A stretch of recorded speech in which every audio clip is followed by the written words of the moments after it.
The Velkari scout ship drifted silently through the void, its advanced sensors sweeping the designated sector of space. Commander Zexthor's three eyes narrowed as the holographic display flickered to life, revealing something that shouldn't exist this far into neutral territory. "Impossible," he whispered in his native tongue, mandibles clicking nervously. 17 human vessels hung in formation near the debris field of what was once the Krelan mining colony. The ships were massive, angular things that defied the elegant curves of proper starship design. They looked brutal, utilitarian, like weapons forged in the heart of a dying star. "Analysis confirms," his sensor officer reported, tentacles trembling. "Human fleet. Military grade. Energy signatures match Terran Defense Force specifications." Zexthor felt his blood chill. The humans, the species that had emerged from their small blue world barely 2 centuries ago, and spread through the galaxy like wildfire. The species that fought wars with a ferocity that terrified the ancient races. The species that refused to surrender ever. "Maintain stealth protocols," Zexthor ordered. "Record everything. The Council must know the humans have ventured this far." What the Velkari didn't know was that aboard the TDF Valkyrie, Lieutenant Anna Kowalski was watching them right back. "Got a contact, Captain," Anna said, her fingers dancing across the tactical console. "Velkari scout ship bearing 273 Mark V. They think they're invisible." Captain Jack Morrison leaned forward in his command chair, a slight smile playing at his lips.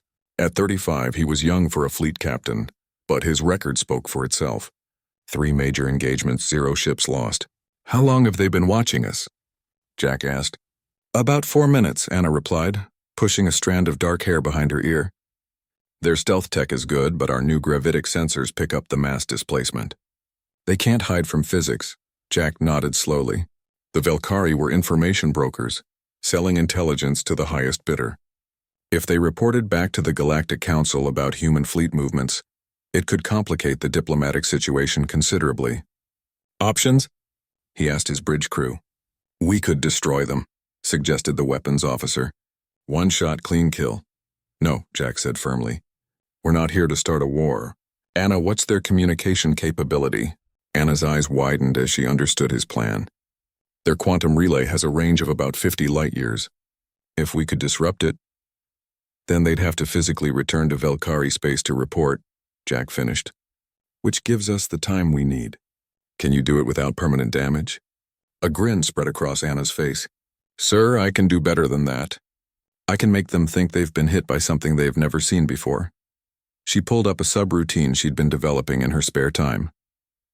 The other officers called it Anna's Ghost Protocol, a cascade of electromagnetic pulses and quantum interference patterns that would overload alien systems calibrated to different specifications.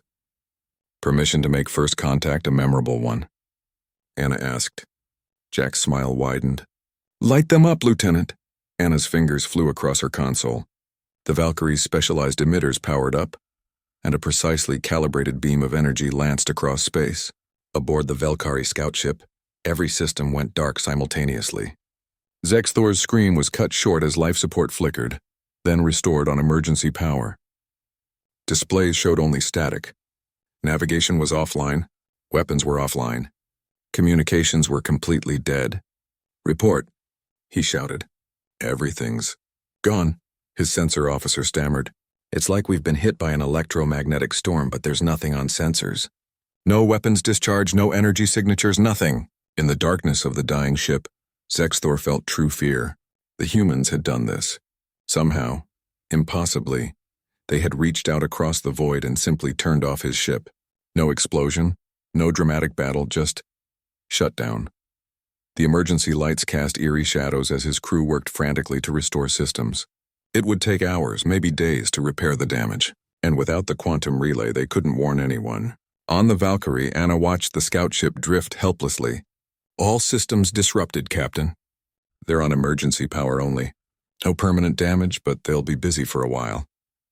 Jack stood, straightening his uniform. "Send them a message on standard frequencies. Audio only." Anna nodded and opened the channel. "Velkari vessel." Jack's voice echoed across space, calm and measured. "You have witnessed a demonstration of human defensive capabilities. We detected you the moment you entered this sector. We tracked you. We analyzed you, And we chose mercy over destruction.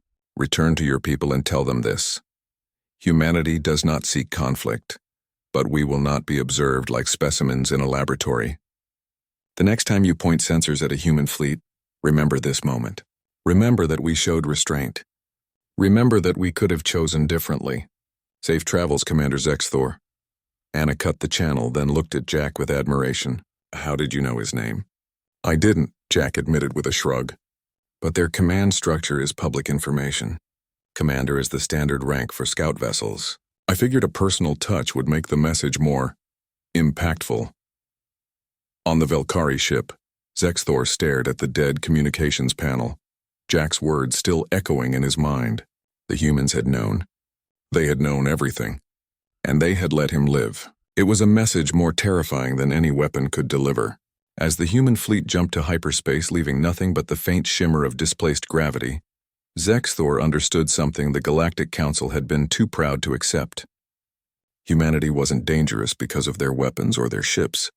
They were dangerous because they fought with precision, with calculation, and with a restraint that somehow made them more frightening than any berserker race in the galaxy. They had turned off his ship with a thought. They had spoken his name across the void, and they had let him live to tell the tale. That was the true power of humanity.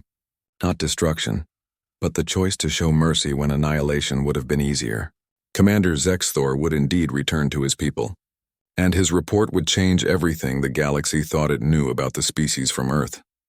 The humans had arrived, and the galaxy would never be the same. The end.